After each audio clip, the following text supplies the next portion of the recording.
Hello everyone, myself Ami Mehta, and in operating system, let us discuss the concept of rest condition, critical section, and mutual exclusion.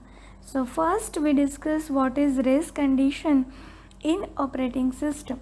So when we are discussing about rest condition, first of all let us discuss the what is inter-process communication, which means that there are concept of multiprocessing operating system, multiprocessor operating system, which means that there are simultaneously many processes are running.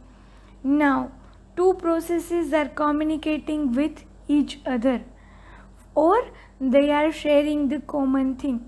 In multiprocessing scheduling concept, we already discussed that point, that processes are sharing memory and other peripheral devices, which means resources. So when two or more processes are sharing something, there are some situation arises. So in that concept, we have discussed this rest condition, mutual exclusion, and what is critical section. So what is rest condition? So when two or more processes are reading or writing some shared data. So when there is a concept of sharing, two or more processes are reading or writing some shared data, and the final result depends on the relative order of their execution. So the result of the process, it's depend on the order of their execution. So this whole concept is called rest condition, or we can say that resting problem. So when two or more processes sharing some data, or reading or writing some shared data, and the final result depends on the relative order of their execution, it is called rest condition. For example, two processes are listed here, process P0, P1. Both are accessing a common variable. Here shared data is common variable A, which means they are sharing variable A. So for example, the value of A is equal to 1000. Now what is the process P0 is doing? First of all, it's reading A, then it deduct 100 from variable A, and then it again write back to A to the memory. So here the variable A, which occupies memory, and it stores some value. So for example, right now the value is 1000. Now what process P1 do? Now process P1 also read value of A from this memory. It increments the value of A by 200, and again it write back to the memory. So write A. So this is the process P0 and process P1. Now what will happen? So at the end of execution, this process output of variable A is 1100 if process execute any sequence one by one. If this process, first of all, for example, P0, process P0 is executed. So from 1000 the 100 will be deducted, so here the value will be become 900. Now process P1 will execute, so it will read value A, which is 900, it increment it by 200, which means that 900 plus 200, which is 1100, and it again write back to the memory.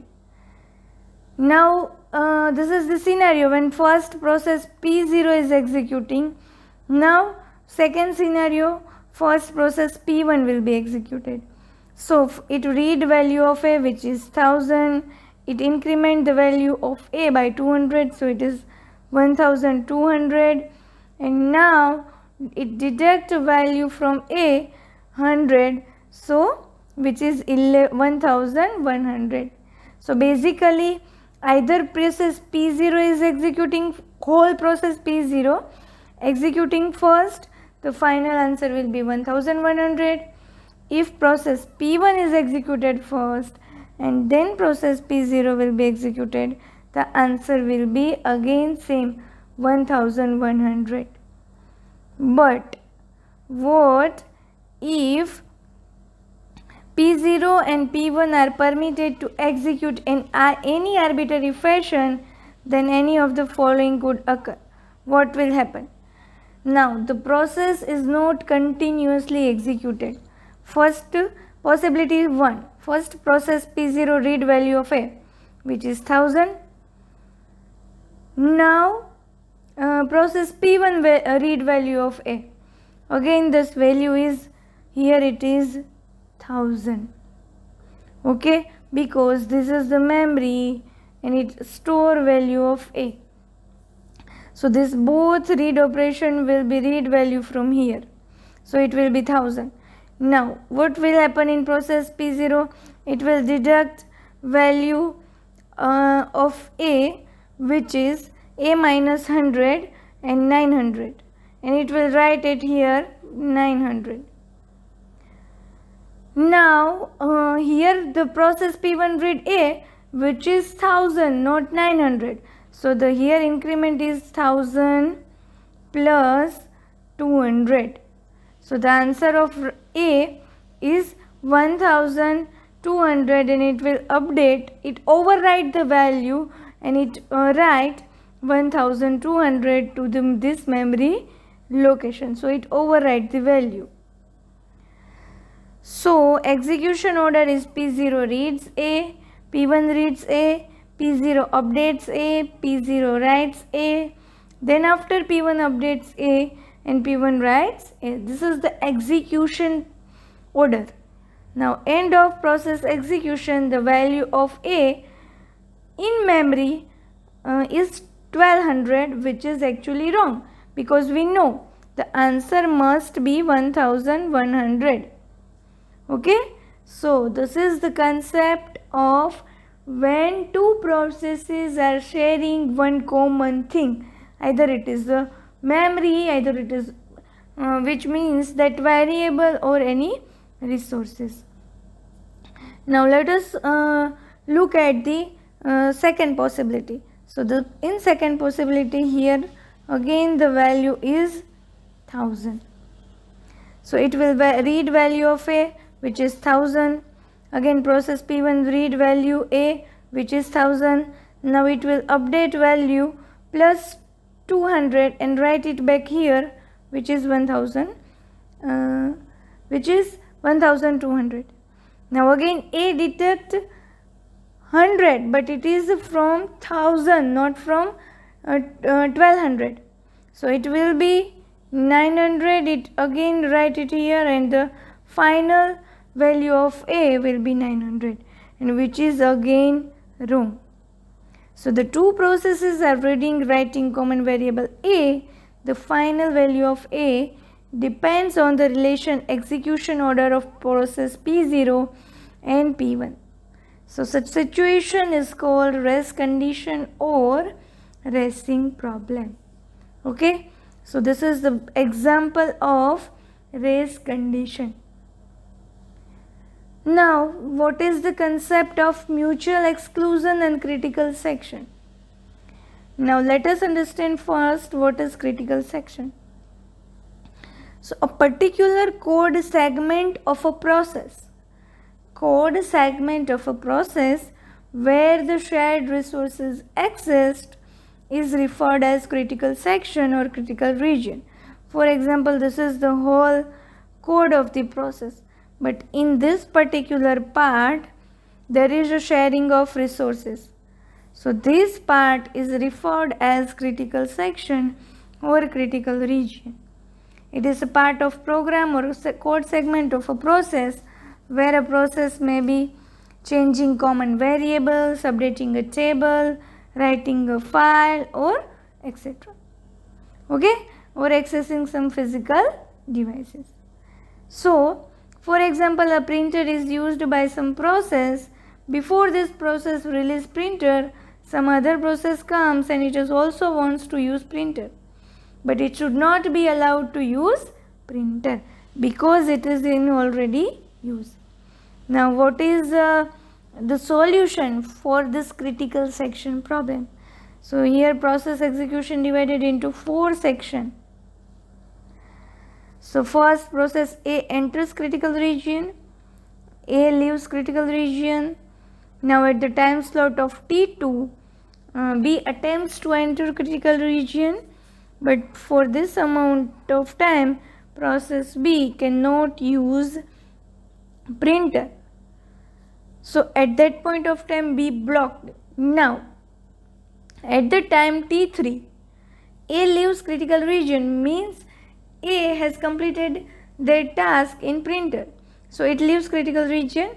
Now B enters critical region, and at time slot T4 B leaves critical region. So whenever one processes are executing some resources, other process cannot enter and that sharing resource. Okay. So this is the 4 portion entry section. So this code segment is executed when a process wants to enter its critical section, and eligibility of a process to enter critical section is checked here, and if all the requirements are satisfied, process is allowed to enter critical section. Otherwise it has to wait until requirements are met. This section assures that only one process is in critical section.